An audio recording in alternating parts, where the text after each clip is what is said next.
Yang orang nggak seneng, giliran dokumennya kurang, nyampe ke asuransi, balik lagi ke dia, nih balik ke dokter, nasabah berasa di pingpong. Bener lagi. Ya cuman begitu doang. Iya. Rasa Kalau nasabahnya kesel karena berasa di pingpong. Iya. Apalagi dia masuk sama bank. Bank. Jawabannya Silakan langsung. ke perusahaannya. Betul. Orang marah di pingpong. Gue masuknya sama bank, tapi kenapa gue klaimnya ke asuransi? I see. Karena salah satu yang gue pengen ya pensiun muda, pensiun kaya dulu, tapi ternyata sendiri itu nggak asik. Gue pengen punya teman yang kaya banyak. Kenyataannya seperti itu ya. Welcome to Pikiran Si Boy. Hari ini kedatangan tamu yang istimewa lagi. Beliau merupakan salah satu top agent insurance yang lumayan gede banget di Indonesia. Berawal dari nothing tapi jadi something. Please welcome Koromi. Hai Ko. Halo. Thank you for coming di tempat kita yang sederhana. Sorry banget ya. Paling bisa dia ngomong. Ya. Agak sempit ya, sorry ya. Oke, buat perkenalan. Ko Tommy, nama lengkapnya siapa kok? Romi Pramuji. Romi Pramuji. Iya. Romi itu merupakan top agent dari Allianz. Dari Allianz. Oke. Ngejalanin berapa lama kok? Kita di Allianz berarti dari 2006 lah. Start 2006. 2016. 2016. Estimasi Gitu. 8 tahun. 8 tahun. Oke. Tapi kalau misalnya diceritain sebelum kamera on beneran dari scratch banget ya ngejalaninnya. Kalau kita jalan scratch-nya sebelumnya dari Prudent. Kita sebelumnya dari Prudent. Oh. Gitu. Jadi kita lama di Prudent, kita 10 tahun di Prudent. 10 tahun di Prudent. Prudent di 2005. Oke. Gitu. Oke. Berarti sudah 16 tahunan ya? 18 tahun. 18 tahun di dunia insurance. Di dunia insurance, betul. Luar biasa. Tapi yang kita tahu juga si Koromi kan juga introvert ya. Buat benar. Beberapa orang kan bilang, orang agent tuh harusnya extrovert dong, bisa ngegandeng apa segala macam. Enggak juga ya? Enggak juga. Oke. Jadi gue pribadi yang gue senang adalah gue juga berpikir dulu kayaknya gue nggak cocok banget, apalagi gue basicnya IT. Oke, basicnya IT. Jadi kalau ditanya gue suka IT nggak suka. Okay. Gue bisa C++ nggak dulu bisa, tapi yang gue suka dari suatu komunitas yang baru ini adalah mengajak gue untuk explore new skill. Soft skill mungkin lebih tepatnya. Ya soft skillnya tentang gimana gue komunikasi. Karena dulu gue tiap kali gue bikin bahan yang presentasi teman gue. Yang mau ngapain? Tapi yang nilainya bagus yang presentasi. Oh menarik. Jadi yang presentasi yang bagus, yang ngerjain biasa aja. Tapi dasarnya adalah Koromi adalah mahasiswa yang di balik layar ngerjain tugasnya yang bawain orang lain. Betul. Oh berarti saya yang bawain kalau di kuliah. Betul. Saya suruh orang lain yang ngerjain gitu, betul. Tapi bisa jadi orang dengan omset yang lumayan gede di insurance itu kan turnovernya gede banget ya, jauh banget gitu loh. Betul. Itu kan apa ya? Kalau orang bilang mah PR bukan, IT pun nggak suka ngomong, terus kok bisa ke arah sana gitu loh. Tadinya gue juga pikir gitu. Awal kan paradigma gue berpikir orang asuransi adalah orang yang cuma bisa ngomong. Betul. Orang asuransi adalah orang yang ujung tombak lapangan. Sedangkan gue awalnya sukanya di balik layar. Oke. Tapi after gue nyemplung ternyata ketika orang yang nggak bisa ngomong, nggak bisa cerita, kuasain kemampuan bertanya aja udah bisa explore banyak hal. Karena buat gue ketemu orang, ada orang yang seneng cerita, ada orang yang seneng ngedengerin. Nah, gue termasuk orang yang seneng dengerin. Oke. Jadi intinya ketika kita mulai belajar komunikasi, nggak perlu kita tuh kadang-kadang ngomong, mengasah skill bertanya. Bertanya aja, nanya. Itu better. Orang juga nyaman ketika orang tuh suka untuk bercerita tentang diri dia. Nah, saat gue bercerita, gue lebih banyak dapat aha momennya jauh lebih besar. Jauh. Jadi ternyata buat orang introvert itu punya kemampuan ngedengar, skill yang banyak dibutuhin di dunia asuransi. I see. Orang marah-marah, komplain segala macam tentang asuransi, gue nggak puas nih dengan agent. Gue duluan yang tahu kalau dia kecewa. Menarik. Jadi gue bisa tahu nggak gimana caranya orang kecewa terhadap sesuatu, gue yang tahu duluan.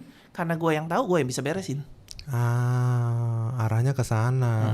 Tapi bisa jadi orang tuh sampai dia beres kuliah pun harusnya nggak tahu ya dia bakalan jadi apa ya. Nggak tahu. Dan jalan hidup orang juga nggak ada yang tahu ya. Nggak tahu. Sesusah apa kok dulu sampai bisa bilang dari scratch segala macam. Kalau misalnya kita tahu sekarang, hitungannya Koromi adalah orang yang net income di insurance 9 digit mungkin ya. 9 9 atau 10? 10 ya, 10 ya. 9 atau 10 lah ya, 9 atau 10 digit lah ya. 9 digit ya, benar 9 digit. 9 atau 10 digit per bulan. Belum 9 lah baru, 9 digit. Ya 9 digit ya. 9 digit. Tapi kan angka itu kalau kita tarik garis lurus ya, kita bukan ngebandingin satu pekerjaan, tapi kan kadang-kadang transport atau 10 digit ya. 10 digit ya. 10 ya? Oh, ini udah kebanyakan berarti. Nggak tahu. Gue terus terang yang nggak pegang ya. Biasa istri yang pegang ya. Umum lah udah itu kayak itu. Umum ya itu mah ya. Ya. Tapi kan secara teknis kita bukan ngebandingin secara apa ya, secara pekerjaannya. Tapi kan gerbong kan masing-masing orang bisa pilih jobnya masing-masing. Betul. Kalau ditanya untuk 18 tahun orang di bank, mungkin ya udah jadi kacap kali ya. Kacap. Hitungannya kan. Betul. Tapi Koromi memutuskan untuk fokus di insurance di titik sekarang. Betul. Kebayang di titik sekarang kok? Dulu waktu ngerjain? Pertama kali mah enggak, karena pergaulan kantor, teman kantor, semua segala macam yang membuat gue melihat sudut pandang yang berbeda. Kan kali kelebihan gue karena gue suka ngedengar, jadi gue belajar banyak hal dari entah dari klien, entah dari teman di kantor, entah dari karena lingkungan yang ada di Vision ini menurut gue cukup gila karena yang datang itu paradigma orang itu orang join insurance orang yang udah nggak punya pekerjaan, orang yang mungkin asuransi adalah pilihan terakhir karena kayaknya menjalankan asuransi itu dijauhin temen. Iya, betul. Paradigma beberapa orang di luar sana seperti itu. Tapi setelah gue melihat ya, yang join yang punya sekolah, yang join pebisnis gede, betul. Yang ketika mereka datang bukan kondisi berkekurangan. Betul. Jadi di sini tempat yang gue juga nggak kepikiran sih kalau tempat ini ngajak gue untuk seperti bertumbuh. ini. Tapi kalau tanya yang tadi mungkin belum, sesusah apa kok sampai di titik 9-10 digit sekarang? Kalau ditanya untuk struggle pertama paling 3 bulan pertama ya, karena lu dari sesuatu yang lu suka di belakang layar, yang lu harus ngobrol ketemu orang, ya gue juga seiring dengan waktu gue baru sadar kalau ternyata ngedengerin doang kagak susah. Iya sih, benar sih. Cuma nanya doang. Iya. Nanya, dengerin. Jadi bukan, dan orang pun juga happy ketika dia berasa bisa berkeluh kesah ya. Berkeluh kesah. Gue didengerin, gue ternyata gue tuh nggak nyaman kalau kayak gini. Cici kalau misalnya kayak begitu ada apa-apa, yang bantu aja. Cici kalau punya teman ada apa, yang bantu aja. Oke. Tapi sebelum insurance pernah ngantor juga kok? Sempet. Nah di situ kalau di situ sih gue nggak nyaman tuh dulu. Kalau di situ gue nggak nyaman karena kalau dulu di situ gue benar-benar nggak nyaman karena kerja bener diomelin, kerja salah diomelin. Gue nggak jadi orang tuh lama-lama. Bener lagi, kerja salah diomelin, kerja bener juga diomelin diomelin. Juga. Jadi buat gue daripada gue nggak jadi orang, mending gue jadi orang. Daripada gue cuman ngarepin sekedar gaji, ya buat gue nggak. Apalagi waktu gue start mulai pun bukan karena gue nggak punya pilihan. Waktu gue pertama mulai di insurance pun gue punya pilihan. Gue kerja waktu zaman 2005 itu UMR 1,4 1,5 sampai 1,7. Nah gue dapet tawaran dolar 9.000 ya, dolar 12 ya. Nah gue nggak ingetin dolar, nggak ngerti dolar dulu. Yang tahu gue hidup susah gitu. Sesusah apa kok? Udah nikah belum? Duit aja nggak, benar-benar nggak punya, buat makan aja nggak ada. Bahkan keluarga gue demi gue belain gue kuliah, nyokap punya utang 300 juta. Jadi begitu gue lulus gue taunya utang 300 juta. Wah indah banget ya. Indah lulus banget. Tuh bukan nyari kerja udah tahu utang di depan mata ya. Utang depan mata 300 juta. Harusnya kan gue milihnya yang duit depan mata dong. Benar. Nah, harusnya pilih duit depan mata. Betul. Apalagi gue waktu itu udah diterima di BCA. Gue sebut nama nggak apa-apa karena memang nggak itu apa-apa. gue. Iya. Gue diterima di BCA. Nah, kedua gue pilihannya adalah kerja sama Koko. Koko tarik gue untuk bisnis di Kalimantan, ditawarin gaji 15 juta. Saat itu gede. Jauh banget gapnya. Ya kan. Yang ketiga nyokap gue pilih, daripada lu kesana juga masih nggak jelas, ya kan. Gimana kalau lu ke Amerika? Karena gue kebetulan ada bukunya Robert Kiyosaki yang gue baca abis tuh. Gue ada 2 buku, C++ sama Robert Kiyosaki, pensiun muda, pensiun kaya. Oke. Nah, buat gue ini buku kok menarik ya. Dia bilangin kalau mau kaya jangan kerja. Ya udah tuh dari 4 itu, gue tadinya pilih Amrik. Karena kalau Amrik gue kumpulin duitnya cepet kan pakai dolar. Betul. Ya kan, nggak apa-apa deh gue hemat-hemat di sono, pulang gue usaha. Nah dari 4 pilihan itu, dari 3 itu gue ketemu nih sama asuransi, dibohongin temen gue lagi. Kecelakaan dasarnya. Kecelakaan, dibohongin, datang kantor gue, temen sepupu gue, yuk dikunci di ruangan, orang ada berasa, wah sialan nih gue dijebak nih gue di itu. Tapi dengan gue di situ gue mendengar sesuatu buat gue rubah jadi rasa syukur. Ada ya orang kayak gini ya. Mungkin ada beberapa orang ketika datang di situ berasa ditipu. Kampret kan, sialan nih teman gue, anjing nih gitu. Iya. Negatifnya udah keluar semua. Keluar semua ya kan. Sedangkan kalau gue sendiri tercerahkan malah ya. Gue bilang ini orang gendut ngomong gimana, tapi kok kayaknya hidupnya happy aja gitu. Karena yang gue cari hidup happy. Sepakat. Bukan tentang uang. Iya. Jadi buat gue uang cuma ya amplifier aja. Gitu. Ya udah, jadi abis itu ketika gue di sana, gue ketemu 2 orang yang ngerubah pandangan gue tentang asuransi. Jadi gue ketemu Kodeni. Kodeni Utama itu menurut gue menarik waktu gue tanya sama dia. Koden, gue punya 4 pilihan. Gue harus pilih yang mana? Gue sebenarnya sedikit kampret gitu. Gue ngetes nih, kalau sampai dia jawab asuransi, gue bilang gue gak bakal join. Oh, itu pertanyaan jebakan dari si Koko juga ya untuk Kodeninya hitungannya. Gue ngejebak juga, gue bilang. Subjektif gak nih orang nih? Apa objektif gak nih? Betul. Iya. Gitu. Gue tanya dong, Koden. Gue ada 4 pilihan ini. Menurut Koden gue harus ambil keputusan yang mana? Sedangkan kondisi gue punya utang 300 juta nih. Oke. Koden bilang, kamu lihat dari 4 pilihan itu, kamu lihat mereka kan udah jalan duluan. Kamu suka gak dengan kehidupan mereka setelah mereka yang udah jalanin 10 tahun? Oh, parameternya 10 tahun ya. Oke. Karena kalau lu kesana, hidup lu gak jauh dari sono. Benar, sama kayak tadi ya, kita ngebandingin kepala cabang ya 18 tahun ya jadi kacap lah ya. Kacap, betul. Gitu. Nah, gue pikir kalau gue di BCA, wah mati dah gue nih. Udah kerja bangun pagi, ya kan. Terus pulang paling malam. Apalagi kalau gue pilih IT, lembur-lembur dah tuh. Iya sih, 24 jam ya. 24 jam, gue bilang gila. Ya, ini kayaknya bukan hidup yang gue mau, apalagi gue suka hobi game. Oke. Ya kan, berarti waktu game gue kesita dong. Bener lagi, udah gak punya duit tapi masih mikirin itu ya. Bener lagi, terus. Ya udah, jadi gue pikir, wah nggak ada kalau di BCA kayaknya gue coret. Padahal gue diterima. Itu gaji berapa aku di BCA? 1,7 dulu. Oh, UMR dulu pas entry masuk. UMR rata-rata teman-teman 1,4, 1,7, better lah gitu. Iya. Ya kan, ya udah habis itu ketika hari gua datang ke BCA, jam 7 pagi gua udah nyampe tuh di depan Wisma Sleepy BCA. Masuk enggak. Udah ngelewatin tes segala macam. Tai gua buang aja BCA. Gua kabur tuh. Tapi datang dulu ke sana. Datang dulu, masih depan pintu jam 7 pagi tuh. Berarti setelah ketemu Kodeni tuh. Setelah ketemu gua masih penasaran, gua ngetes tuh. Wah, kampret juga betul ya, nasib gue bakal begini nih kalau gue lanjut nih. Iya. Kadang orang kan suka mikir, udahlah hajar dulu, jalanin dulu. Buat gue yang paling berharga yaitu ya waktu. Oke. Semangat gue, gue ngotot kerjanya ya di muda. Iya, memang waktu nggak bisa balik juga. Betul, daripada gue sayang energi gue buat bukan buat perusahaan yang gue bangun, ya mendingan gue kabur. Udah gue kabur tuh di situ. Terus buang, lu balik deh. Mau udah nentuin pilihan belum? Kan pilihannya masih ada. Belum, masih ada luar negeri, masih ada. Masih pergi lagi ke koko gue ke Kalimantan. Oh, sempat juga. Sempat. Gue pengen tahu kalau gue di sana kan gara-gara si Kodeni ini kan gue jadi penasaran. Iya, pengen tahu bener. hidup gue tuh 10 tahun lagi bakal jadi kayak gimana, apa. Gitu. Oke. Nah, pas gue nyampe di sono, ketemu tuh salah satu pejabat tinggi deh. Ya, gue nggak berani sebut namanya dah. Nanti gue hilang lagi gitu. Gue bilang gila, ini hidup kayak begini negosiasinya. Gue bilang makasih dah. Gue nggak suka rokok, gue nggak suka minum. Iya. Gue nggak suka baunya. Sedangkan kalau kerjaan dia berhubungan dengan kayu, dengan batu bara, harus ngelobi itu di jam-jam itu. Betul. Apalagi lu anak game banget ya. Nah, gue bilang udah deh, daripada kayak begini hidup gue, makasih dah. Gue nggak suka dunia ini. Walaupun itu 15 juta. Padahal kalau dibilang secara kebutuhan, gila 15 butuh juta banget. lumayan ini 20 bulan kerja doang. Beres. 2 tahun lah, 3 ya, tahun paling lama. Betul. Lunas.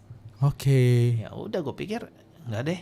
Terus gue lihat dong, nyokap gue bilang, Romi, dunia asuransi itu kayak multi level. Mama udah kayak gitu, udah dia jangan dah. Udah sempet jangan. Dikasih tahu.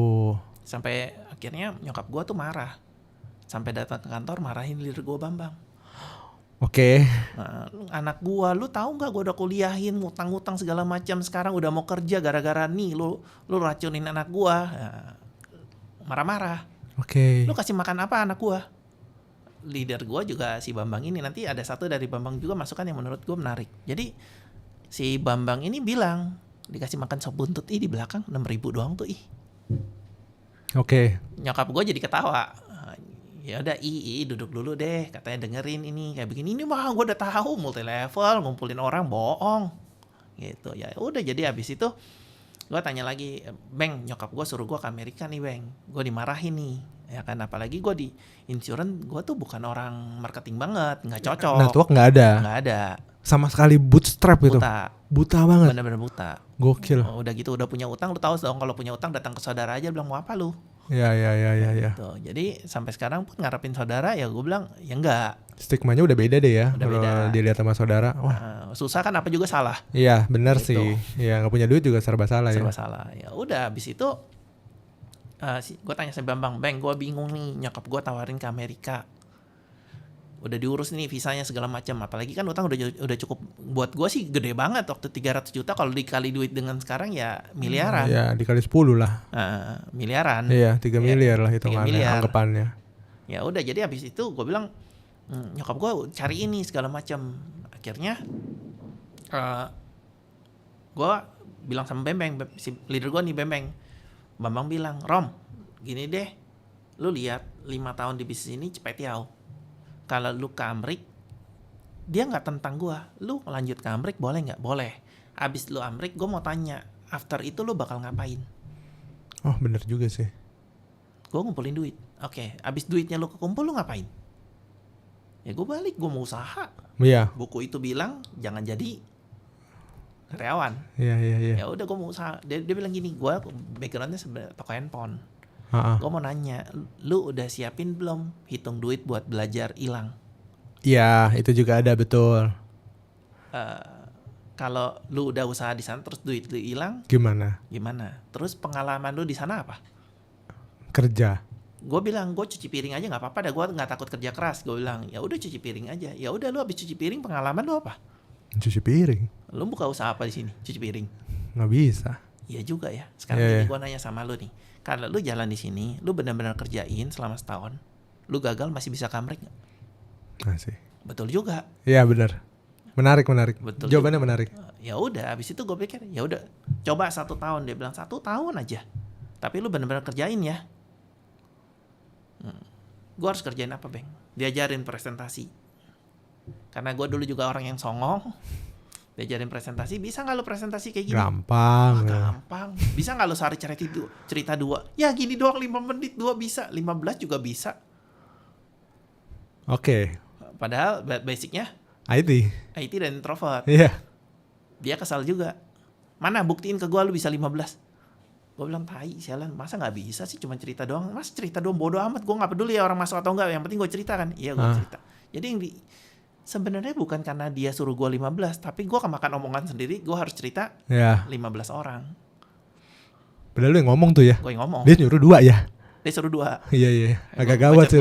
Iya. 15 juga bisa 15 lah. juga bisa. Lu cerita 5 menit. Gue itu lah 5 menit, kalau gue kerja nih 5 menit, tambah kan nggak tahu. Iya dong, 8 jam kan kerja. 8 jam. 5 menit aja udah 12. Iya.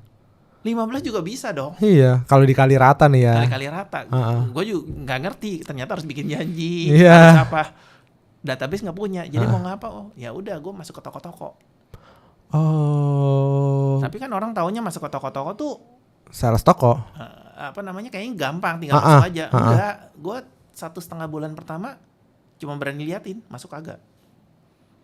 Bentar, 1,5 bulan pertama lu ngeliatin, lu dapet apa kok? Gak dapet apa-apa. Dapet hikmahnya doang? Gak dapet apa-apa juga. Liatin doang. Maju nggak. Oke, terus? Pulang. 1,5 bulan tuh? 1,5 bulan. Terus?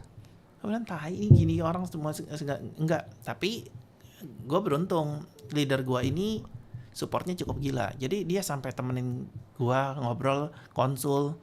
Setiap hari gue nggak berhasil ketemu orang, kan ngelawan ketakutan gue sendiri kan. Bener. Gue main ke dulu dia masih ngekos, main ke kos dia, Untung juga dulu gue gak jahat main ke kos dia, kosnya sih jeleknya luar biasa jelek sih. Iya. Ya kan, tapi waktu gue diterima sampai jam 1, jam 2 konsul, dia ladenin terus. Dia ladenin terus. Jadi lu terus begini, lu coba begini, lu harus ngomong, start aja, taruh motor lu jangan bawa motor. Jadi step by stepnya tuh ya udah gue naik motor. Jadi pertama kali gue cerita tuh masuk, ya udah gue coba masuk, borok ngomong, borok presentasi. Karena kan leader gue juga belum latih, gara-gara gengsi doang kan. Nggak bisa ngomong tuh, diem aja, keringet dingin doang. Gitu. Ada ya momen kayak gitu ya? Ada. Jadi ya udah akhirnya sekali, 2 kali nggak berani, 3 kali nggak berani. Akhirnya 1 kali gue ada satu yang momen tuh yang bikin gue jadi berani cerita gara-gara ketemu satu ongko-ongko yang baik. Ternyata orang itu, kalau persepsi orang kalau ngomongin asuransi orang tuh menghindar. Tetapi kenyataannya tuh waktu kita ketemu pasti ada orang baik. Sepakat. Antara mindset sama kenyataan emang beda jauh ya? Beda jauh. Jadi pasti ada orang baik. Jadi pas gue ketemu orang baik ini, udah Romi kamu duduk tenang.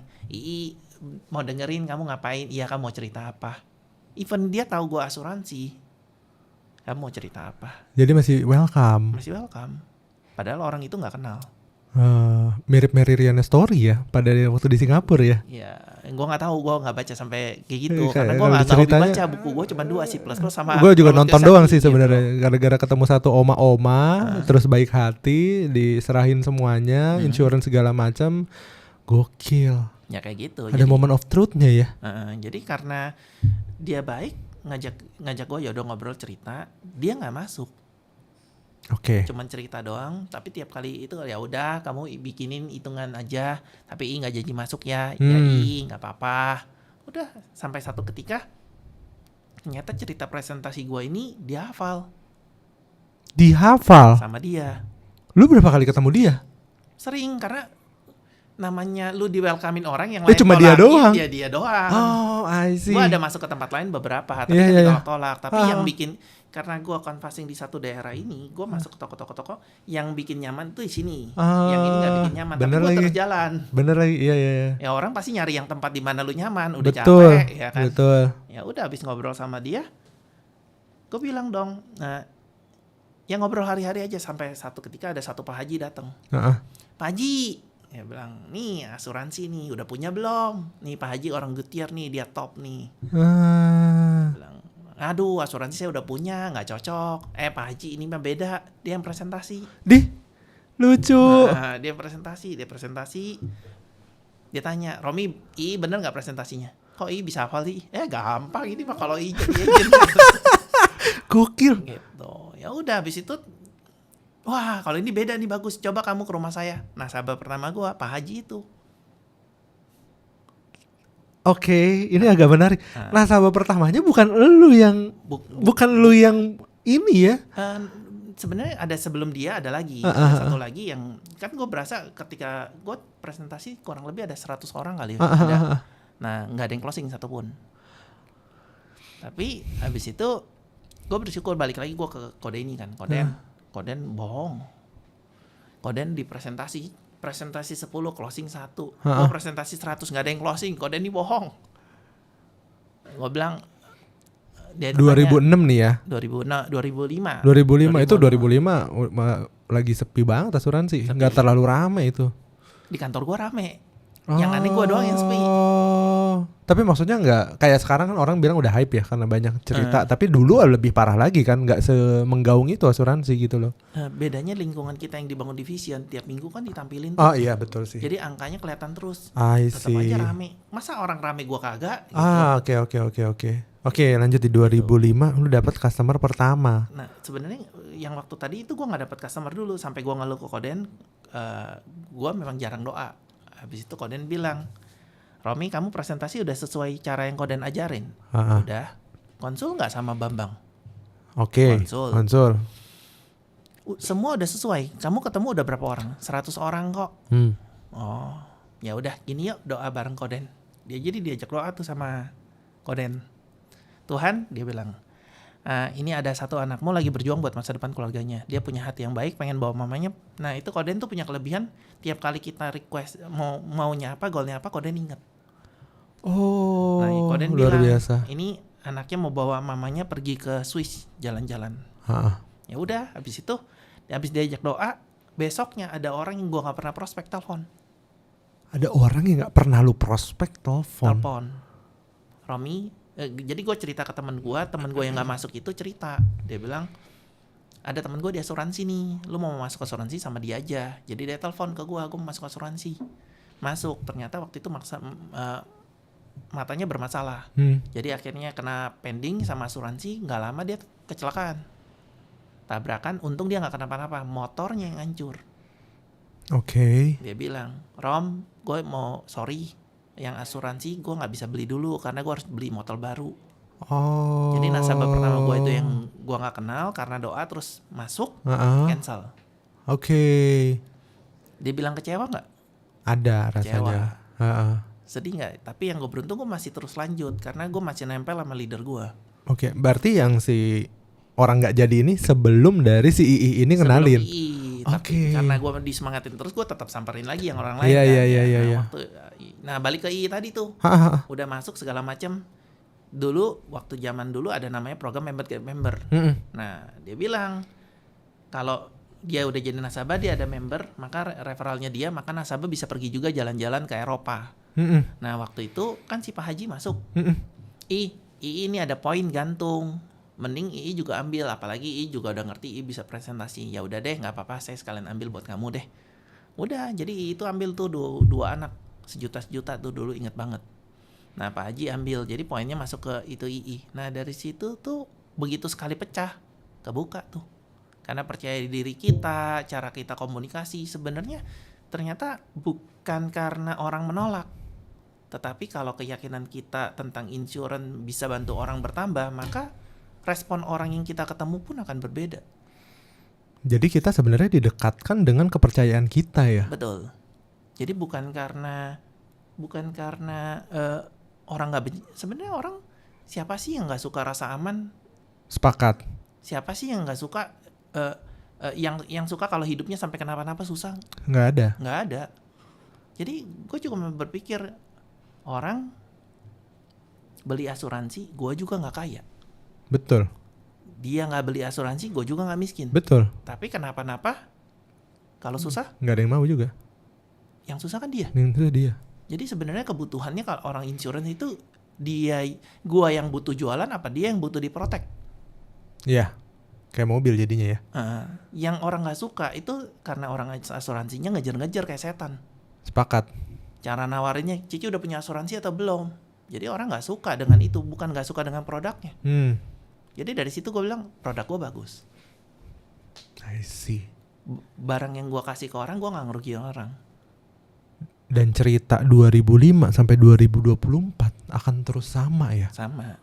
Jadi ternyata polanya semua orang yang ngerti tentang bagaimana asuransi berguna buat orang welcome aja.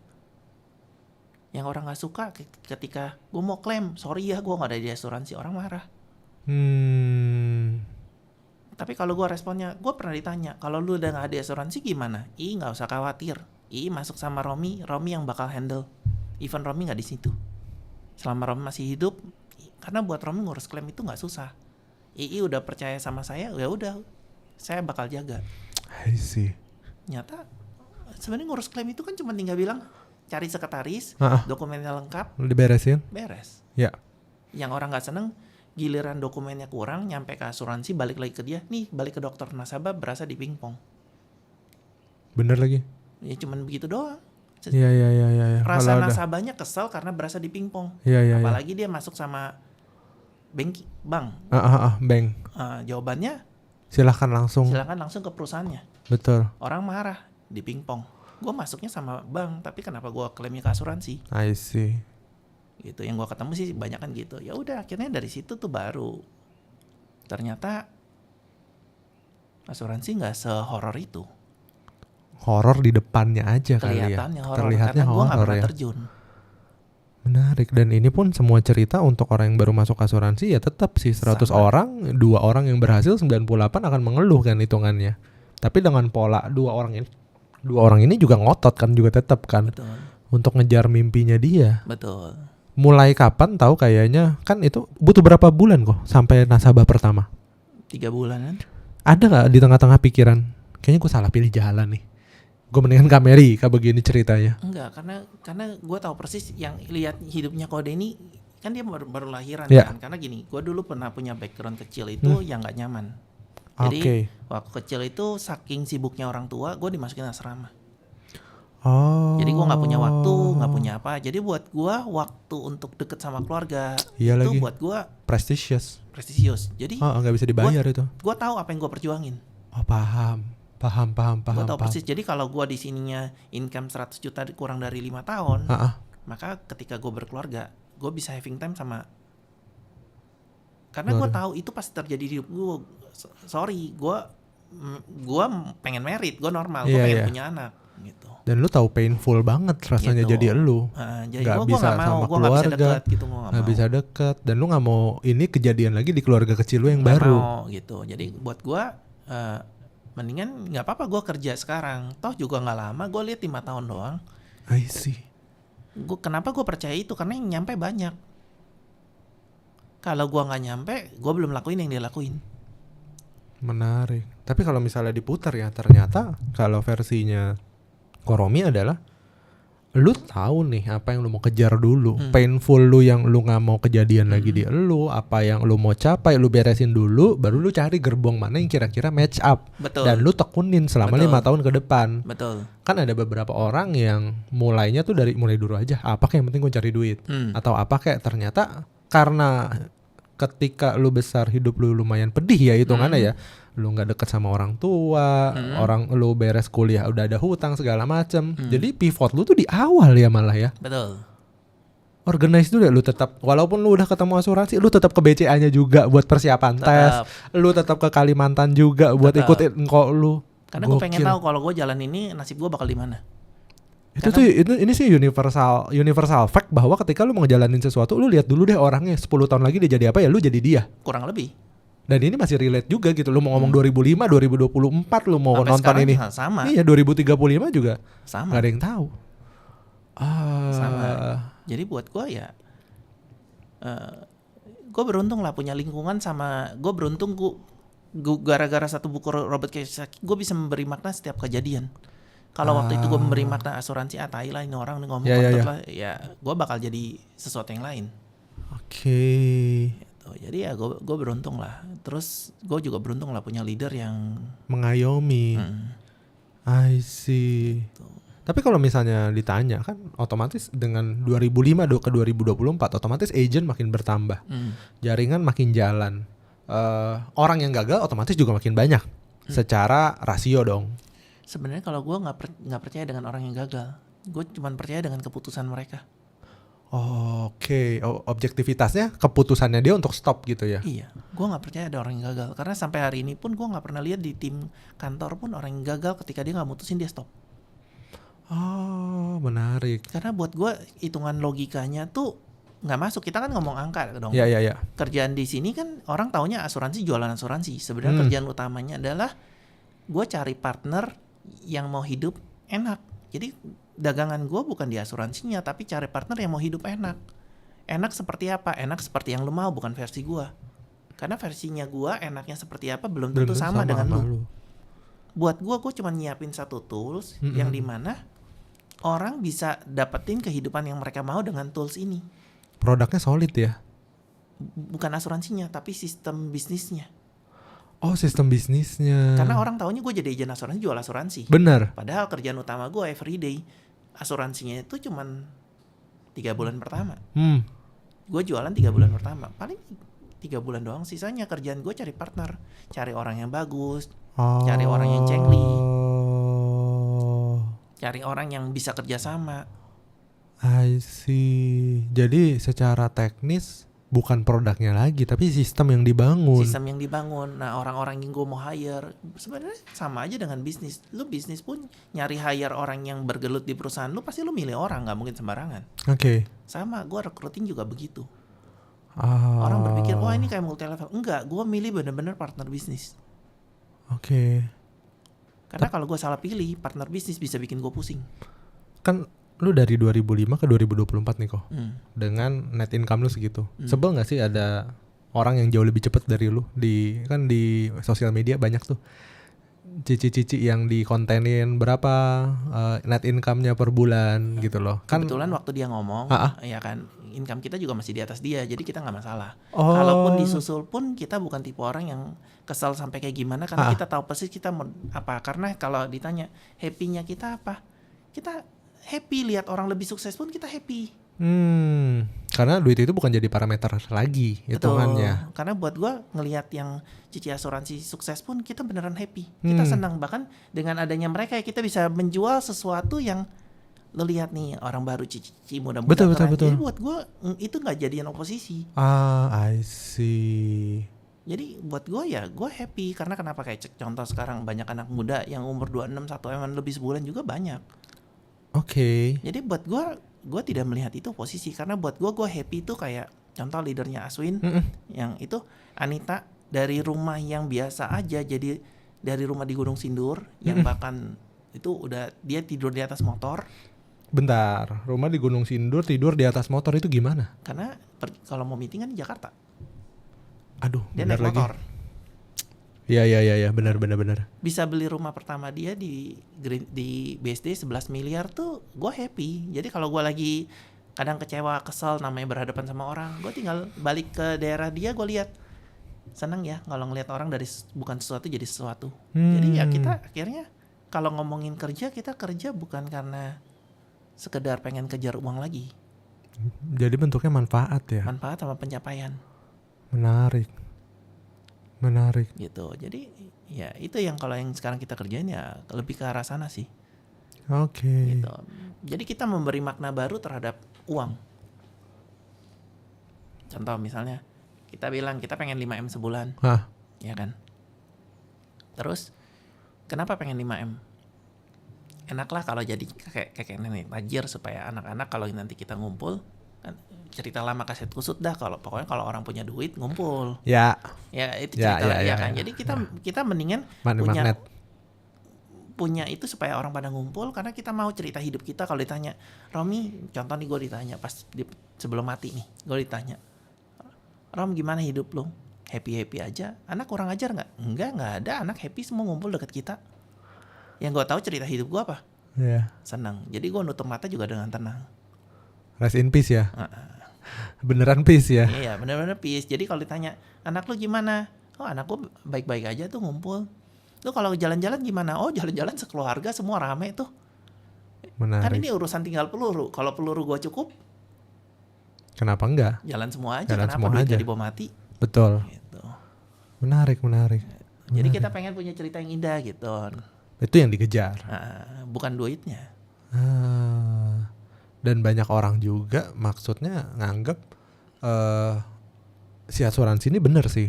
Secara orang ketika ngejalanin asuransi yang dilihat adalah oknum produk yang emang gagal bayar semua. Jadi seolah-olah semuanya tuh serba salah gitu loh. Semuanya nggak ada yang bener, semuanya itu penipuan. Betul. Gitu loh. Dia nggak tahu pinjol ilegal pun jauh lebih banyak dibanding asuransi yang gagal kan hitungannya. Betul. Menarik. Makanya gue nggak percaya dengan orang yang gagal. Rata-rata semua ketika gini, logikanya gini. Kerjaan gue cuman setiap tahun cari 3 partner yang serius.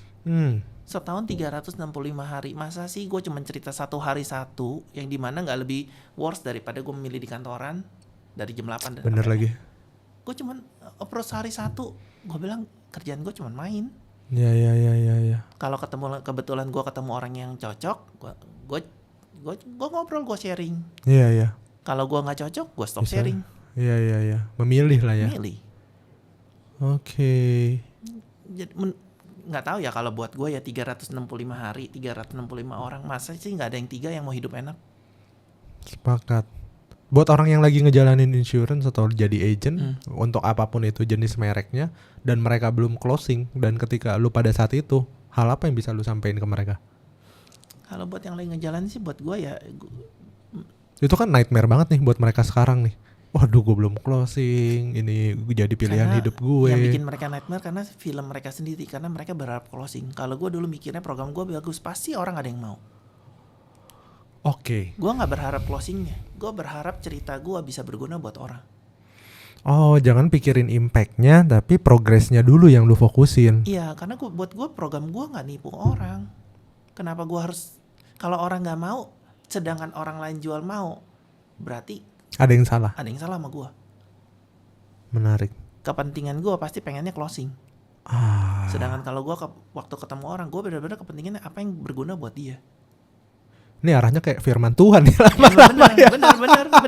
Benar. Dia login syukur enggak ya udah ya minimal kita udah kasih dengerin ya. Gue kasih yang terbaik. Iya. Nah, kalau lu ngomong kayak gitu sama Tuhan bawa firman pun juga nggak semua orang sepakat ya gitu. Walaupun dengan berbagai macam labelnya malah ada yang milih unlabel juga kan ada juga gitu loh. Mungkin ada satu kali ketika kita udah banyak sih kejadian. Ini baru tadi malam kita juga baru ada case satu yang ini gimana ya, kok gue udah didiagnosa gini, boleh nggak gue tambah polis?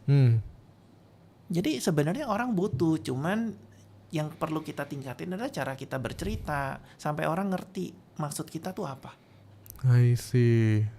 Tapi kalau dibilang kayak gitu ya, versinya kita adalah kan asuransi lokal banyak banget yang bobrok ya, sampai pilot kayak gitu ya. Trust issue tuh gede banget kan hitungannya.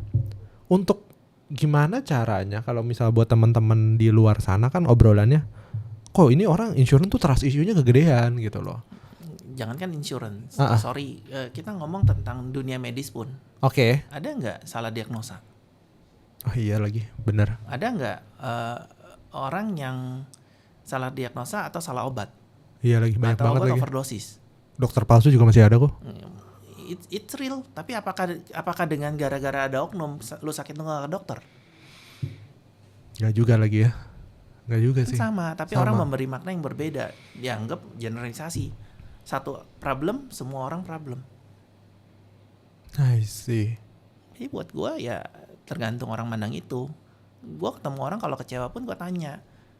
Gue bahkan pernah tanya nasabah ada satu, Cici, menurut Cici saya termasuk orang yang nipu atau enggak? Dia bilang kan saya belum tahu, saya nggak kenal kamu. Gimana caranya saya buktiin kalau Cici nggak jadi nasabah saya? Menarik, the art of question ya.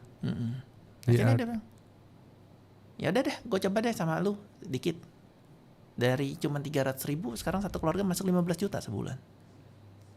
I see.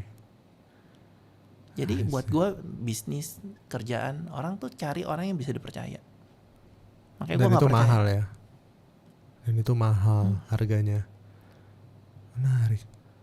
2024 pilihan kerjaan makin banyak. Ada DKV lah, ada film lah, ada DOP lah, ada orang scriptwriter lah, segala macam. Masih worth it nggak sih jadi agent insurance? Kalau buat gue pribadi balik lagi, karena gue balik lihat ujungnya, kehidupan seperti apa yang lo mau. Tapi boleh juga berarti di tengah jalan lu jadi apa dulu baru masuk ke insurance atau gimana? Karena buat gue gini, orang kerja ada titik jenuhnya, entah dia kena politik kantor, entah dia gak nyaman secara ekonomi, entah karena dia punya anak, kebutuhan dia berubah, meningkat, betul. Jadi buat gue orang itu akan join di waktu yang berbeda, nggak tahu waktunya dia kapan. Jadi nggak ada time frame yang pasti sebenarnya kapan hal ini match up buat mereka sendiri. Nggak tahu, mungkin satu yang penting tugas gue adalah cerita bisnis ini it's good. Pas dia butuh dia ingat kita. Oke. Rasanya apa kok? Punya uang sama gak punya uang? Punya uang sama gak punya uang. Rasanya apa? Kan udah pernah tuh ada di titik bawa karung minus kan itu bedanya rasanya gak enak. Tingkat emosi di keluarganya beda. Jadi kalau gak punya uang kompornya sumbunya tensinya pendek. Ekonomi. Nah, sumbunya pendek. Apa aja salah tuh? Apa salah? Karena dulu waktu gue susah, nyokap gue rajin cari duit. Lu nyari duit kayak begitu segala macam. Nggak usah sekolah, yang penting ngumpul, keluarga baik-baik aja, bokap gue bilang gitu. Oke. Tapi tensi tegang terus. Iya. Kencang terus tuh. Kencang terus. Nyokap gue bilang pokoknya gimana juga, makanya hati-hati dan doa. Nyokap gue doa, anak gue harus kuliah walaupun harus ngutang. Tercapai doanya dia. Ngutangnya. Anak gue sih kuliah. Iya lagi. Iya lagi benar. Gitu. Jadi ya gue dari situ gue belajar ya doanya ya mendingan bagus-bagus sekalian. Tapi kan untuk dari keluarga yang sederhana, maksudnya sederhana means dulu ada mobil? Nggak ada. Sama sekali nggak ada mobil? Terakhir waktu di Makassar masih ada, itu pun minjem. Oke. Kan untuk ke titik sekarang, itu tuh kan, bisa dibilang pulau mah nggak kelihatan kayak kita di Tangerang mau ngelihat Bali. Betul, tuh nggak ada ujungnya gitu loh. hal apa kan yang jadi masalah itu orang tuh nggak ada apinya kok. Maksudnya lu mah kalau nyari duit kayak gitu mah lu mah kurang bersyukur aja gini. Terus lu nyalain api ini sampai apinya berkobar segitu besarnya, bisa jadi manfaat untuk orang banyak. Kita ada acara Sabtu sama Senin meeting. Circle kita sama kayak kalau kita ke gereja ke Minggu, kita buat dosa, di reminder lagi. Oh iya Minggu. betul. Sama, kita juga ada Sabtu sama Senin untuk circle kita jadi sadar, oh iya ini orang dulu begini. Circle kita yang membangun kita, jadi kita ngelihat, ini orang kok bisa ya? Ini orang kok bisa? Ada yang salah sama gua. Tapi kalau pada saat lu link back di 2005, kenapa lu harus ngotot? Walaupun gua tahu dalam arti gua mau penghidupan yang layak, uang yang cukup, deket sama anak. Tapi kan api ini tidak cukup besar untuk ngejalanin hal yang pahit 1,5 bulan di luar toko panas-panasan, lu nggak ngapa-ngapain, masuk pun segen. Kan orang kebanyakan udah padam apinya. Lu banyak lihat orang yang kaya sukses, tapi mereka nggak semuanya mau bagi. Loh itu sepakat. Cuman cerita. Cuma cerita aja. Lu harus rajin. Bener. Sedangkan kalau mentor gua diurutin. Oh, jadi pathway-nya udah dijelasin sama dia. Dijelasin, terus buktinya ada. Arahnya ke sana. Jadi gue suka dengan lingkungan itu sehingga membuat gue bukan cuman tentang membangun uang, pribadinya juga. Pribadi gue, skill gue, mindset gue. Oh, dengan adanya orang-orang sukses dan orang-orang yang mencapai hal tersebut, bikin api itu terus berkobar sangat besar. Betul. Bahkan sampai sekarang kita juga sampai dititipin orang tua, anak gue dong tolong dibantu. Jadi mereka tertarik bukan karena uangnya, tapi ngelihat perubahan kitanya. Nasabah punya anak dititipin ke kita. I see. Gitu. Jadi makanya gue bilang kalau sekarang tuh lebih berpikir, mau dibilang gue ego. Gue ego seneng lihat orang berubah hidup. Ya, life changer itu kan ya. Even contoh itu pun bukan tim gue, kalau gue happy. Karena kan kita kalau di sana ada Sabtu sharing, gue pun sharing ya udah sharing aja. Karena buat gue berkat Tuhan kasih. Bukan gara-gara gue bagi orang tahu tim gue jadi melempem, enggak. Pangsa pasar baru 7% masuk. Iya. Gitu. Kita udah 20 tahun di insurance baru 7%. 24 tahun. Iya, betul. Jadi kalau selama masih ada oknum kita masih bersyukur. Oke, masih bisa ada yang diluruskan. Menarik.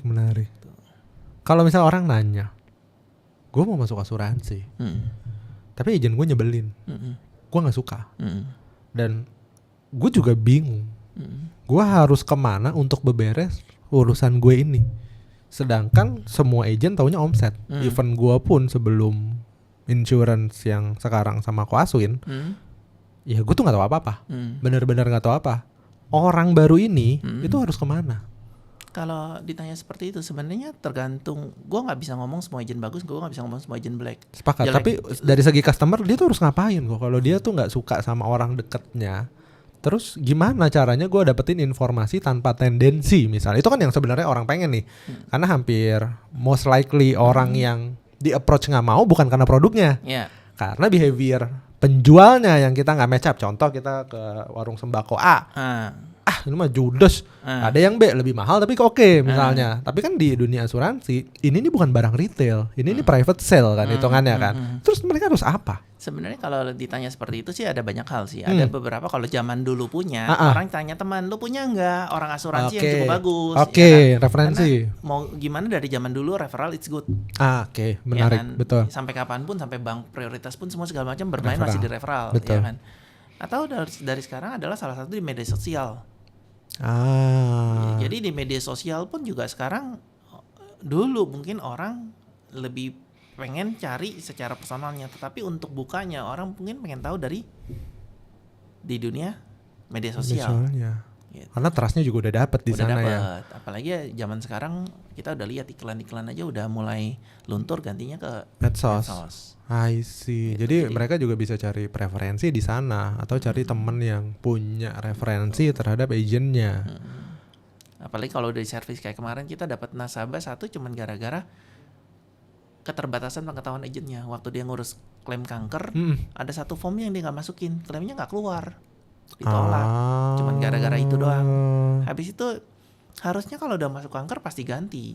Ya udah deh Ram, bisa nggak kamu urus? Bisa. Pas kita urus keluar Loh kok bisa? Enggak, sebenarnya bukan Romi. Asuransi memang harus bayar yang seharusnya.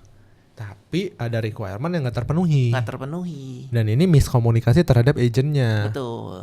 Karena kenapa banyak agent yang menghindari training. Mau Bener omset lagi. nggak mau training. Bener lagi. Gitu.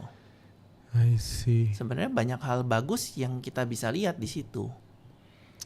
Menarik. Karena apalagi gue introvert. Gue kumpul tempat rame nggak nyaman. Oh, oke.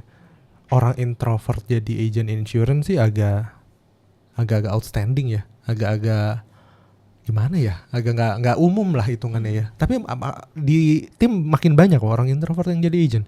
Yang justru kebanyakan leader gede, sebagian besar introvert. Wow. Banyak leader gede sebagian besar introvert. Kenapa bisa begitu? Karena mereka tahu gimana cara denger. Jadi mereka tahu sebenarnya real iya masalah lagi. yang ada apa. Iya lagi, orang introvert mah nggak pengen banyak ngomong. Jadi dengerin aja ya. Dia dengerin juga punya kemampuan tersendiri untuk dengerin. Karena orang yang mau ngomong pun bukan karena punya kemampuan, tapi emang mulutnya aja gatal ya sebenarnya ya. Oh, oke. Jadi buat gue, entah introvert entah extrovert, ada nggak yang berkembang? Contohnya ada. Buat gue keputusan dia untuk growing yang membedakan. Seberapa gede growing, karena tantangan di kita sendiri. Kita pun pernah ngerasain namanya, karena goal kita nyampe. Jadi kita waktu itu di tahun keempat income udah 1M sebulan. Tahun keempat, dari Tahun 2005 tuh 2009 berarti. 2016 2020 berarti. Oh ya, waktu udah pindah kalian. Betul. Oke, 2020. Nah 2020 kita udah 1M, tapi kita done. Karena goal kita udah finish. Iya. Akhirnya kita 4 Take a break. tahun beda pendapat. Akhirnya kita ya udah nggak usah kayak gimana lagi, nggak do something lagi. Oke. Tapi yang satu hal gue beruntung adalah kalau gue ini di bisnis yang lain hancur. Iya Pak, di bisnis yang lain mah nggak ada omset nangis Pak. Nah, 4 tahun Bapak kan gua dapat nggak RO, ngapa-ngapain, iya. udah kelar. Pak. Gitu. Tapi yang gue beruntung di sini, dan gue masih punya tim kayak Anita yang ketika gue melakukan sesuatu yang ketika gue keluar dari sistem, mereka bilang, Ram, kita masih butuh lu. Jadi bukan cuma sekadar bisnis, tapi partner, teman. Karena salah satu yang gue pengen ya pensiun muda, pensiun kaya dulu, tapi ternyata sendiri itu gak asik. Gue pengen punya teman yang kaya banyak. Ya, kenyataannya seperti itu ya. Kaya sendiri tuh ternyata lonely. Ya. Kosong ya. Ya lu bisa beli di mall, lu bisa beli apa aja, bisa lu beli mau ngapain? Pertanyaannya. Nggak happy dengan Nggak itu. happy juga. Tapi kalau kita pergi bareng, senang bareng, kayak gini nanti gue excited kayak ke Jepang. Kita bisa jalan-jalan traveling bareng 20-30 orang. Orang harus pergi tuh rame-rame, kita pergi dengan tim sendiri. Buat gue menarik. Buat gue asik. Mereka even contoh mereka shopping dengan barang yang mereka suka, buat gue menarik. Karena yang gue menyaksikan itu bukan barang mereka beli, tapi muka mereka senang itu. Pencapaiannya yang berbeda rasanya. Muka mereka, kesenangan mereka itu yang saat mereka do something, ketawa, itu buat gue. Kalau buat gue candu, gue suka. Gue suka. Oke. Dengar cerita dengan mereka main sama anak dia. Kadang gue suka tanya, lu gimana? Mungkin buat dia sekedar pertanyaan, tapi buat gue itu gue suka. Kayak kemarin yang ada satu tim gue pergi jalan-jalan ke Korea, gue tanya, Ica gimana? Respon dia gue suka. Gue suka dengar happy teriak sampai gue rekam itunya, gue simpen karena ya gue suka dengan itu. Jadi alasan kita kerja ya kita pengen create lebih banyak rasa happy-nya. Gitu. Dengan semua hal kan orang bilang kalau memang oknum sebanyak itu nggak mungkin lu ada di insurance tuh di angka 19 tahun hitungannya dari 2005 sampai 2024. Kenyataan pahit apa yang dari insurance yang pernah lu lewatin, kayak entah nasabah nggak bisa klaim lah atau apalah, atau misalnya nasabahnya kayak fake information lah, ada nggak sih kayak gitu-gitu waktu selama 19 tahun lu jalanin? Gue pernah ketemu nasabah yang sedikit buat gue gak nyaman. Oh, nggak nyaman, oke. Gue nggak, background dia pekerjaannya pengacara. Oke. Tapi kan ada pengacara yang baik, ada yang enggak kan. Gue nggak tahu dia baik atau enggak. Tapi yang gue tahu adalah waktu itu gue ingat dia bilang, ini kerja asuransi nggak benar nih. Jangankan gitu, parkiran di mall aja penuh, nggak memenuhi itu, saya bisa tuntut mallnya. Gue bilang, gue sih nggak kepengen punya nasabah seperti ini. Benar. Padahal klaim waktu itu dibayar, tapi untungnya nasabah ini juga masih cengli sih. Dia preminya akhirnya udah ngotot, preminya dibalikin, klaimnya pun dibalikin, semua dipotong. Dianggap seolah-olah tidak pernah terjadi transaksi. Oh. Gitu. Cuman buat gue nggak pengen handle nasabah seperti ini. Oke. Gue hidup pengen happy, jadi yang gue handle adalah memang gue akan berusaha untuk sesuai dengan hitam di atas putih. Dia juga cengli, jadi orang juga jangan sampai yang ya gila lah nuntutnya kelewatan contoh. Ya. Nuntut sesuatu yang nggak mungkin gitu. Oh, dan itu kita juga bisa menolak ya sebagai agent. Kalau gitu gue milih, karena gue mau servisnya, gue mau sama dia sama-sama happy. Iya. Gitu. Jadi gue memilih yang rese, gue nggak mau. Oke, dari 2005, 2016 kan pindah ke Allianz. Nggak kepikiran untuk ke lokal Bumi Putra atau apa? Kenapa kok? Karena gini, buat gue tidak munafik, karena kenapa? Salah satu goal gue tadi kan teman pensiun. Karena kita waktu di tempat yang lama pun lihat teman gue nih, tim gue yang gue rekrut mentok di 40 jutaan. Oh, oke. Nah, waktu tambah lagi waktu itu sempat di tempat yang lama itu ada isu lah yang bikin kita nggak nyaman secara peraturan, internal segala macam yang bikin kita nggak nyaman. Jadi akhirnya bukan kita doang nggak nyaman, bahkan satu kantor yang lama pun mengakui pada tidak saat nyaman. itu. Betul. Tapi ketika loncat, kenapa pilihannya ke Allianz yang maksudnya sama-sama multinational company, di mana kan lokal juga banyak nih. Betul. Lokal banyak nih asuransi yang mulai bermunculan apa segala macam. Kenapa nggak ke arah sana? Karena saya percaya sama Pak Denny. Pak Denny mutusin, dia sudah analisa dulu mana yang bagus buat dia, mana yang bagus buat kerajaan. Karena gue waktu terjadi itu gue tanya, Koden, alasan Koden mutusin untuk move, padahal kita udah cukup lama di sini, itu kenapa? Karena waktu itu sudah tidak bisa ketemu namanya kesepakatan. Pada saat itu ya, ini disclaimer dulu nih. Pada saat itu. Jadi ngobrolnya nggak ketemu tuh, ya kan pada saat itu nggak ketemu. Dan saya tahu persis kan waktu itu kan kita juga jadi top di tempat yang lama kan. Iya. Ngobrol dengan petingginya, kita bilang BOD-nya. Ini nggak masuk akal kalau kayak begini. Karena secara mental orang tuh kecewa karena waktu zaman itu setiap ada nasabah yang lapse, omset kita di minus. Oh. Pada zaman itu. Iya. Pada waktu itu. Orang aja dari nol untuk jadi leader aja susah. butuh perjuangan. Sekarang awal tahun mulai dengan minus. Jadi harus tutup utang dulu hitungannya. Tutup utang dulu. Daripada tutup utang, gua nggak promosi juga. Mendingan udah deh, gua tinggal. You suruh kita rekrut banyak, you suruh kita omset banyak, tapi yang ada bikin mental. Ya. Kitanya sudah bersedih hati di awal bulan ya atau di awal tahun ya. Yang kita bermain kan ini kalau kan perbedaan orang marketing dengan orang SOP taunya pokoknya jalanin aja. Nah, kalau orang marketing kan kita yang ngadepin orang. Betul. Motivasi orang kan. Betul. Perilaku orang kan. Nah, itu yang bikin kita jangan begini, ngomong baik-baik ketemu akhirnya nggak ketemu titik tengah, akhirnya Kode ini mutusin untuk move. Dan kita tahu selama kita ikut Kode ini kita tidak pernah dijahatin, kita tidak pernah curangin. Jadi buat gua akan memilih partner mendingan ketemu orang pintar tapi nggak jahat dibanding ketemu orang kaya. Masih mending gua ketemu orang nggak pintar tapi nggak jahat dibanding ketemu orang pintar jahat. Gua digoblokin pasti. Entah dia mau punya kepentingan sama gua, entah dia mau ngakalin gua. Yang namanya udah niatnya jahat, gak ada yang tahu. Gitu. Jadi gue memilih, menurut gue Kode ini bukan orang yang jahat, dan Bambang pun bukan orang yang jahat selama kita ikut dia. Dan ketika ini gerbongnya pindah ya, lu pun tanya dan lu sepakat untuk ikut. Padahal kan kalau misal lu ke asuransi lokal bisa tawarin hal yang lebih gede, bisa. Hal yang itu segala macam. Ditawarin hal lebih gede banyak. Padahal waktu move pun kita nggak terima bayaran. Iya. Orang bootstrap lagi. Bayar, iya. Kita ya start ulang. Gitu, kita start ulang. Karena kenapa? Karena kita percaya. Bahkan jangankan itu, kita aja berdua laki bini nih. Ya kan. Nah, kebetulan sampai saya ada istri, ada Yanti, ya kan. Nah, kita dulu berdebat sampai karena lagi posisi mau lahiran anak kedua. Jadi kalau kita move, kalau nggak berhasil gimana? Ya itu gawat sih. Itu persimpangan. Gila. Iya. Gue 150 juta sebulan waktu itu. Income gue 200-an. Kalau nggak berhasil gimana? Itu deg-degan sih, iya. Itu pasti yang sanksi istri nih pasti. Betul. Iya kan. Dia gak istri itu biasanya jadi kopling ya. Kopling. Kalau misal dilepas dikit mesin mati. Kalau diinjek terus jalan terus kejauhan itu kan, jadi kopling istri. Sampai akhirnya setelah 3 hari berantem kita capek berantem. Keputusan gue pernah nggak bikin susah lu. Ya itu juga. Ya udah sama, kali ini gue mutusin ikut. Untuk balik cuman 100, kita udah punya skill, bukan dari nol lagi. Ya. Gitu. Ya udah akhirnya kita mutusin move.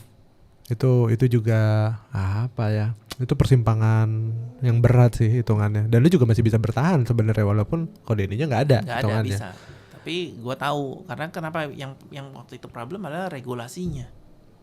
Bukan perusahaannya nih ya. Semua, tapi internal regulasinya. Sampai sekarang pun saya juga masih nasabah prudent. Bahkan even nasabah prudent kita pun masih ada, kita masih handle. Oke. Tidak masalah dengan prudential. Prinsipalnya bukan. Tapi regulasi pada saat itu. Menarik. Dan saat itu waktu terjadi kode ini pindah baru dia mau rubah regulasi.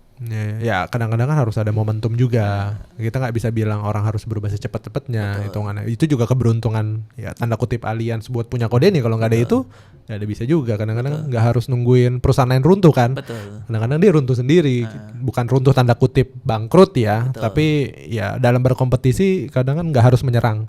Ya tungguin aja gitu. Nungguin aja. It's happen. Menarik. Jadi ya udahlah, akhirnya kita mutusin dan puji Tuhan semua yang ikut kita semua growing, kita happy. Keputusan seru. tergila dalam salah satu hidup kita yang kita udah cukup nyaman harus bakar dan kita happy. Berapa lama balikinnya? Dari net income 200 ngulang lagi semua dari awal. Gue juga bingung, juga nggak tahu. Bahkan waktu mau pindah kan kode ini sampai nanya pendeta sampai 3 kali. Pindah apa enggak? Pindah. Saya udah kebetulan pendeta memang suka dikasih penglihatan tertentu kan. Pindah. Ternyata apa yang kita bangun 10 tahun di sini balik cuma dalam waktu setahun, kurang dari setahun malah. I see. Kurang dari setahun. Menarik. Jadi terkadang analisa apa segala macam cukup ikut orang yang kita rasa baik dan kita percaya, analisa kita juga match up sama dia, ya kita jalan aja. Karena buat gue orang pintar tetap aja pintar, baik mah tetap aja baik. Sepakat. Orang pintar banyak tapi yang baik belum tentu. Nah jadi kalau memang dia juga nggak bakal sembarangan ambil keputusan untuk hidup dia. Iya juga sih, bukan kehidupan kita yang dipertanggungjawabin, tapi hidup dia juga ikutan. Betul. Jadi daripada gue mikir panjang kali lebar, menurut gue ini orang cukup kredibel untuk ambil keputusan. Ya udah. Oke. Gitu. Bedanya ya tinggal bilang ke istri, kita setelah pindah rem-rem dulu ya dikit-dikit ya semuanya. Ada satu orang akhirnya ikut kita gara-gara lihat kita makan kangkung. Kita makan kangkung tiap hari. Ada satu orang tim ikut kita gara-gara cuman pengen ngingetin kita. Dia datang dengan niat baik. Orang yang jodohin kita juga datang niat baik. Dia bilang, udah deh, lu jangan pindah. Udah di sini aja, kita selama ini gede di sini, ya kan? Lu lihat gue datang tempat lu, kok kasihan dia tuh makan kangkung. Oke. Kita ngerem, pengeluaran semua ngerem. Makan nasi kangkung doang, beneran makan nasi kangkung. Kenapa nggak yang lain sih? Kok kan kangkung masuk kangkung keluar kangkung kok. Buat gue makan apa aja oke aja, yang penting ada sambal. Oke. Tapi kebetulan ini kangkung nih. Ya udah dia datang lihat kangkung, dia tujuan ngingetin, gue jelasin ke dia alasan kita pindah, dia nggak ngerti. Tapi kertas gue dikasih ke teman dekatnya dia. Oke. Teman dekatnya bilang ini bagus. Gue ngerti kenapa mereka pindah. Gue pengen ketemu dong. Malah temen yang pindah? Malah temennya. Sama dianya juga. Akhirnya rame-rame makan kangkung. Apa lu udah jadi duluan? Bedanya kalau mereka itu ya kalau income cuma 20-30an move dulu. Itu balik ke 20-30 tuh paling hitungan 3 bulan 4 bulan gak lama. Tapi kalau income-nya yang ratusan, makanya kenapa ada berapa yang gede gak berani, karena mereka pasti punya pertimbangan sendiri. Expand-nya udah terlalu gede hitungannya. Menarik. Gue bilang sama dia, daripada kita mati pelan-pelan, mendingan kita move, bisa mati bisa hidup. Ini obrolan orang dengan net income estimasi 200 juta ya. Iya. Daripada mati pelan-pelan gitu. Secara produk gue gak masalah, secara perusahaannya pun gue gak masalah. Berarti intinya keputusan ketika orang ada persimpangan besar adalah orang tuh gak merasa grow ya, atau orang tuh gak merasa tumbuh. Betul. Itu mulai ada persimpangan baru. Ada persimpangan baru. Karena yang buat kita sedih adalah tim kita bukan nggak kerja, tapi kenapa income-nya gitu-gitu aja? Ya. Kan orang dimanapun bisnis kerja apapun itu kan maunya growing. Scaling. Iya. Gitu. Menarik. 0 sampai 10 untuk obrolan terakhir, seberapa rekomen lu untuk orang fresh graduate langsung jadi agent insurance? Kalau dia benar-benar join, maka dia akan bisa singkat waktu. Karena buat gua dimanapun everybody tahu cara paling enak adalah scaling dengan investasi. Oke. Itu kalau lu punya investasi udah terlanjur punya, apapun bisa jadi uang. Apalagi kita lihat ekonomi 10 tahun sekali berulang. Iya sih, benar. Jadi kalau lu udah punya dananya, apapun itu lu bisa scaling up jauh lebih cepat. Pertanyaannya adalah untuk bisnis pertama yang lu bisa create cash flow lebih banyak, yang mana yang better? Berarti jawaban lu masih 10 nih untuk orang rekomenin untuk jadi agent insurance. Jauh 10, karena buat gua contoh, Rom sorry gua gak suka dengan insurance, bukan gua banget. Gua sukanya buka cafe. Lu di sini 4 tahun, anggap lu kuliah lagi 4 tahun doang. Habis itu lu mau buka cafe suka-suka lu, cash flow lu udah 1M sebulan. I see. Lu mau passion lu lakuin dengan seneng. Ya. Kalau lu udah punya 1M sebulan, lu mau doing anything, lu mau invest, lu mau tidur di rumah, passion gua main game, lu main game juga. Lu mau ada penonton kayak gak ada penonton, pokoknya passion gua game. Iya. Cuman 4 tahun. Menarik. Gitu. Jadi buat gue tetap worth it. Sekarang gue suka tanya sama orang, bisnis apa yang net income 1M sebulan, ada mentor, tanpa modal, gak bikin lu pusing. Dan si kaya pun tidak menyerang si miskin ya. Betul. Tanda kutip ya. Ini kita ngomongin tradisional. Betul, gak ada kepentingan politik, gak ada kepentingan jenjang jabatan, atau saling overlapping satu sama lain. Gak ada ya. Benar-benar semua ada, tersedia, fasilitas ada. Kebayang aja sampai di kita aja ada kantor 8 kantor yang space-nya buat kita meeting, kita pakai semuanya nggak bayar. Saling support satu sama lain itu kan ya. Menarik. Kita mau sewa kantor aja, sewa ruangan aja money. Ini kita sewa nggak bayar apapun, fasilitas bagus, kantor gede-gede, Sudirman ada, Barat ada, di Utara ada, di BSD juga ada. Semua. Di posisi sekarang semua kan udah enak. Apa yang belum dicapai? Teman pensiun gua. Teman pensiun. Buat ngajakin main golf tiap hari ya. Golf tiap hari, jalan tiap hari, ya kan. Apalagi gua juga suka ngumpulin miles kan. Gua juga sharing ke mereka nih, ngumpulin supaya kita bisa jalan bareng. I see. Karena satu titik nanti anak kita gede, nggak bakal main sama kita. Kita main sama siapa? Ya sama istri, sama teman-teman lagi. Sama teman-teman. Iya. Kelahiran tahun berapa sih kok? 82. Oh, gue merasa lu kayak 88, kayaknya lu treatment ya. Muka lu masih kenceng ya kayaknya ya. 82. Akibat main game. Oh, kok gimana? Perasaan senang terus. Oh, oke. Masalahnya kan nggak semua game juga bikin seneng. Game kan bikin susah juga. Lebih susah malah dibanding kita nyari customer. Karena buat gue, kalau gue suka game yang mikir. Gitu, buat gue enjoy, menikmati. Karena gue suka dapat aha tuh pas main game. Main game apa sih? Magic Chess, Mobile Legend. Magic Chess ya. Magic Chess gue juga main. Nah, buat gue enjoy, gue suka. Gue suka dengan combo baru, gue suka dengan tantangan baru. Gue nggak suka dengan yang kalau cuman gamenya monoton dan pasti menang nggak sih. Yang RPG gitu yang pakai kaset lu nggak berarti. Suka juga, karena kalau RPG yang gue suka adalah storyline-nya, storyboard-nya. Gue suka. Oke. Seru sih. Lu kalau dibilang hobi lu main game, penghasilan lu 10 digit sih. Itu mimpi orang semua main game sih. Karena lu mau main game apa ya tinggal pencet bayar, semuanya keakses itu. Unlock the whole game itu kan ya. Gue justru gak suka. Gue lebih suka main tuh yang walaupun ya kan, tapi skin tetap ada. DLC kan tetap bayar, Pak. Game ya. Bagus udah 2,5 juta, Pak. Kalau saya juga. main Valorant satu session per 20 hari sekali, satu bundle 1,2. Battle Pass 800. Iya, betul juga. Susah, serba salah. Main game juga butuh duit. Bukan kita berdoa aja. Berdoa ada umrohnya, ada persekutuannya, ada ini ya, semuanya butuh uang. Iya, betul juga. Gokil, itu mimpi semua orang sih. Main game income 10 digit. Ini jadi apa namanya? Jadi thumbnail.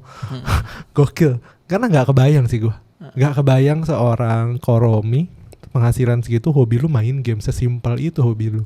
Ya, karena yang gue pengen bukan uangnya, tapi gue kenikmatan hidupnya. Iya. Jadi buat gue Allianz, menurut gue satu tools yang menurut gue bisa nyampe diajarin semua cara. Ya dikasih. Ya, metodenya ya. Metodnya ada, tinggal pertanyaannya gue mau atau enggak. Ya. Gitu. Menarik. Ini istri happy banget berarti ya, kalau suaminya hobinya main game. Gue kemarin sempat tanya sama dia, kalau dengan kehidupan sekarang kamu kasih nilai berapa 10? Nggak pakai mikir. Iyalah Pak. Coba di persimpangan. Persimpangan kemarin. Jawa pun enggak Pak. Gitu. Makan kangkung dulu, gokil. Ya, Gokil. orang nggak tahu itu, cuman taunya apa? Romi mau pindah, Romi mau gimana? Kita pun juga ngomong ke nasabah baik-baik. Pas tanya nasabah yang kita khawatir nasabah keberatan. Kita bilang, kok Ci, kalau kita move karena kita ada masalah regulasi, tapi polisi Cikoko tidak bermasalah dengan perusahaan. Karena itu prinsipal hitungannya. Ini marketing metodnya hitungannya. Nah kalau ada apa-apa pun kontaknya tetap kita, Cici masalah nggak? Dia bilang enggak. Yang penting kamu yang handle saya terus kan? Iya. Gitu.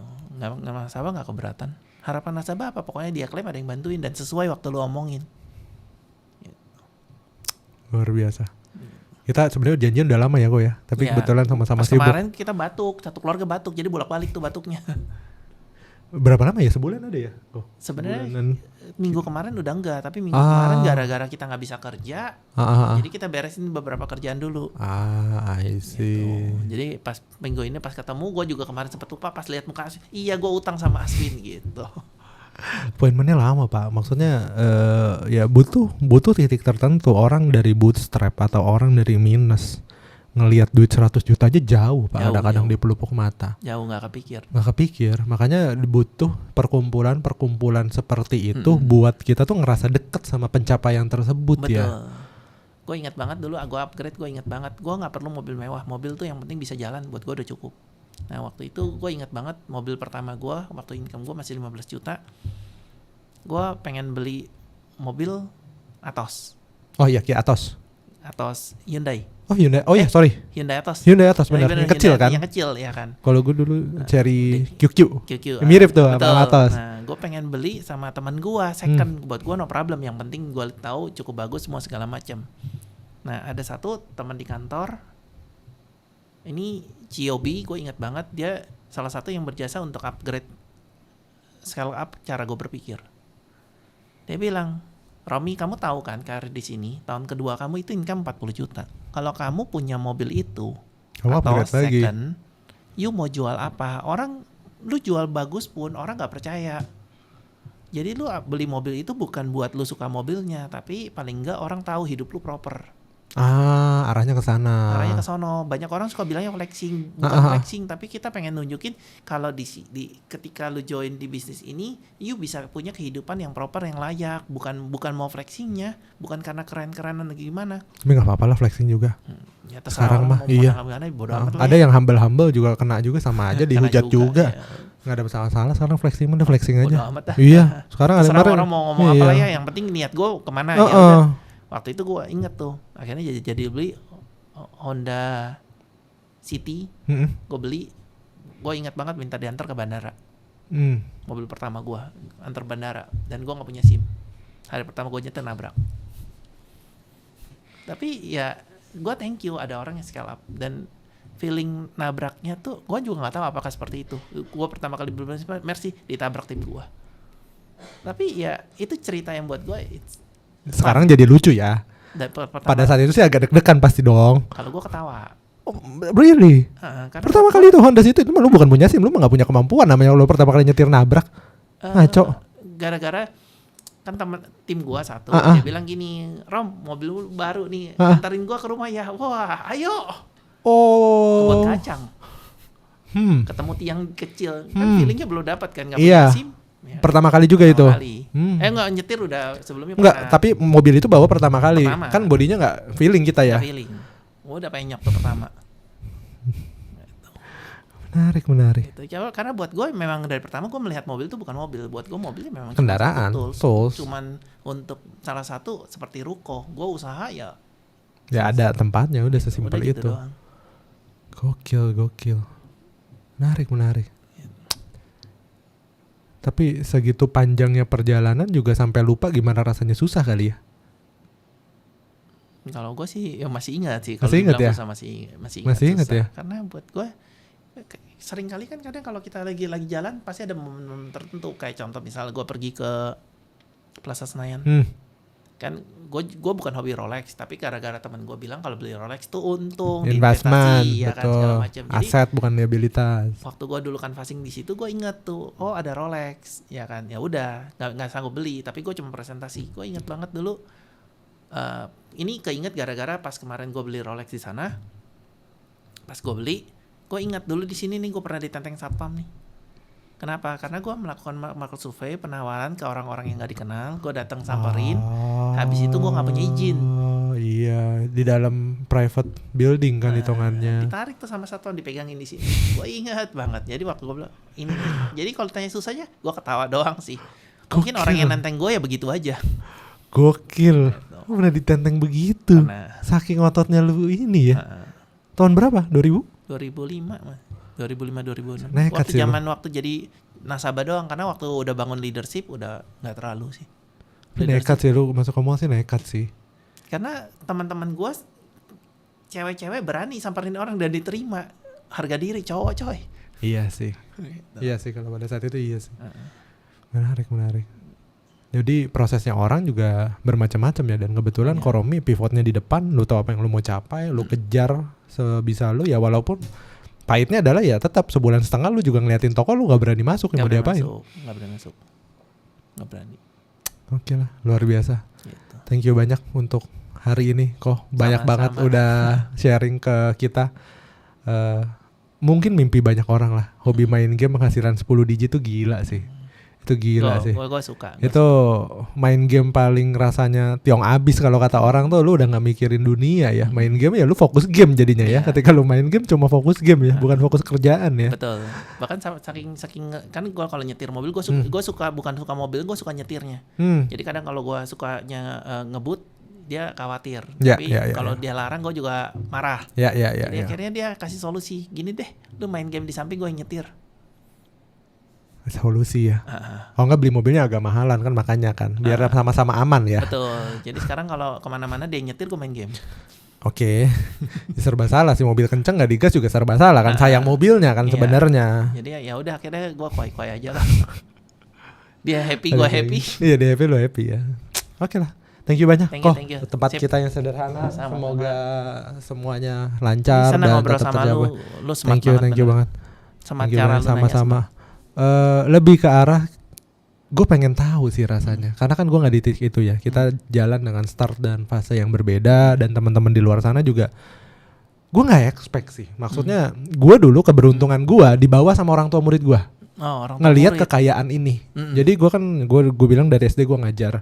Dan kemarin orang yang bawa gue tuh kebetulan ketemu di golf kemarin. Terus datang ke sini. Oh boy, lu udah enak ya. Gue bilang ya bersyukurlah kata gue. Tapi kalau gue nggak tahu rasanya punya uang, gue nggak mungkin punya api.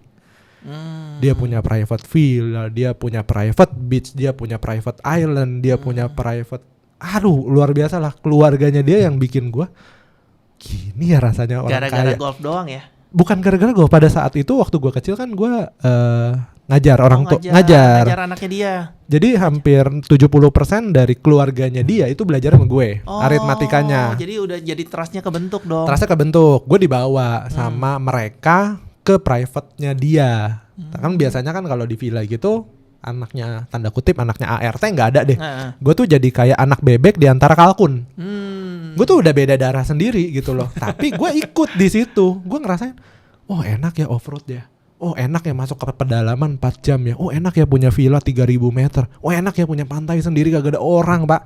Carita tuh ada satu kondominium punya dia doang. Sekarang orangnya udah punya pulau, orangnya udah punya apa. Gue bilang, wah gila ini enak banget jadi orang kaya. Cuman gara-gara lu gak sadar circle lu kesana ya? Iya gue gak sadar. Tapi gue happy dibawa dia. Dan gue itu memori gue. Gue harus punya mobil.